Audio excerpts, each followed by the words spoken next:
సాధారణంగా సెలబ్రిటీలు అదేవిధంగా బౌన్సర్‌లను నియమించుకోవడం మనందరికీ తెలిసిందే. ఈ విషయం కొత్తగా మనమేమి చూడనవసరం లేదు.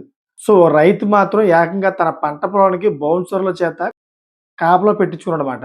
ఇదంతా ఇప్పుడు ఎందుకు చెప్తున్నాను అని మీకు ఆశ్చర్యంగా అనిపించవచ్చేమో. కానీ ఇక్కడే ఒక పెద్ద ఆశ్చర్యమైన విషయం బయటపడిందన్నమాట. అదేంటంటే జెడ్ ప్లస్ కేటగిరీ తరహాలో భద్రతను ఏర్పాటు చేసుకొని అక్కడికి ఎవరు రాకుండా పకడ్బందీగా భద్రత ఏర్పరచుకోవడమాట. సో, ఇంత జాగ్రత్తగా వహిస్తున్నారంటే ఆ పొలంలో అంత అరుదైన విలువైన పంట ఏముందని తెలుసుకుందామని పోలీసులు అదేవిధంగా మాజీ ముఖ్యమంత్రి వెళ్లి చూడగా అక్కడున్నది చూసి అంతా షాక్ గురయ్యారు.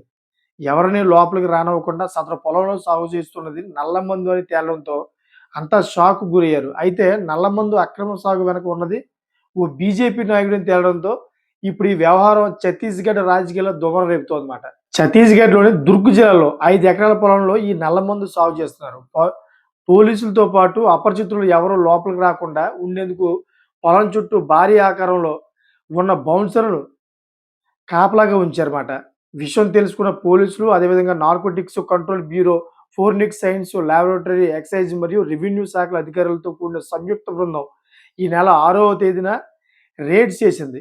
సో, అక్కడ నల్లమందు సాగు చూసి అందరూ ఆశ్చర్యపోయారన్నమాట. పెద్ద ఎత్తున నల్లమందు సాగు చేస్తున్నట్లు వారందరూ గుర్తించారు. సో, ఈ నల్లమందు విలువ దాదాపు 8,00,00,000 ఉంటుందని అంచనా వేశారన్నమాట. సో, నిందితుడికి చెందిన 300 ఎకరాల భారీ పొలంలో మధ్యలో మొక్కజొన్న, అరటి తోటలు సాగు చేస్తూ ఎవరికీ అనుమానం రాకుండా తోట మధ్యలో నల్లమందు సాగు చేస్తున్నట్లు గుర్తించారు. ఈ అక్రమ సాగు వెనక స్థానిక బీజేపీ నాయకుడు, రైస్ మిల్ ప్రాసెసింగ్ పనులు రాష్ట్ర సమన్వయకర్త వినాయక్ అమ్రాకర్‌గా గుర్తించారన్నమాట. పోలీసులు అరెస్ట్ చేయగా అతన్ని పార్టీ అధిష్టానం ఆ వెంటనే తామ్రాకర్‌ను బీజేపీ నుంచి బహిష్కరించింది. సో, ఛత్తీస్‌గఢ్ మాజీ ముఖ్యమంత్రి కాంగ్రెస్ నాయకుడు భూపేష్ బఘెల్ శనివారం ఈ పొలానికి చేరుకొని నల్లమందు తోట ఫోటోలు అదేవిధంగా వీడియోలను సోషల్ మీడియాలో పోస్ట్ చేశారు. సోమవారం ఈ అంశంపై చర్చించాలని అసెంబ్లీలో కాంగ్రెస్ సభ్యులు వాయిదా తీర్మానం ఇచ్చారు.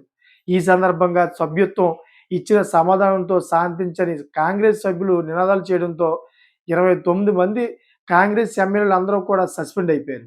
తిరిగి ప్రారంభమైన తర్వాత సస్పెండ్ అయిన వారిపై స్పీకర్ తన నిర్ణయం ఉపసంహరించుకున్నారు. అదేవిధంగా ఈ వ్యవహారం తాజాగా దేశవ్యాప్తంగా వైరల్‌గా మారింది. ఎందుకంటే బీజేపీ అంటేనే ఎన్డీఏ కూటమి. మన దేశాన్ని దగ్గరగా 3 సార్లు అంటే 15 సంవత్సరాలు అవుతుంది దగ్గరగా ఇప్పుడు ఆయన కంప్లీట్ చేస్తే గనక. మరి ఈ 15 సంవత్సరాల లోపు పరిపాలించిందంటే ఎంత మంచి పేరు ఉన్నదని బీజేపీకి అటువంటి మంచి పేరుని చెడగొట్టాడు ఈ బీజేపీ నాయకుడు.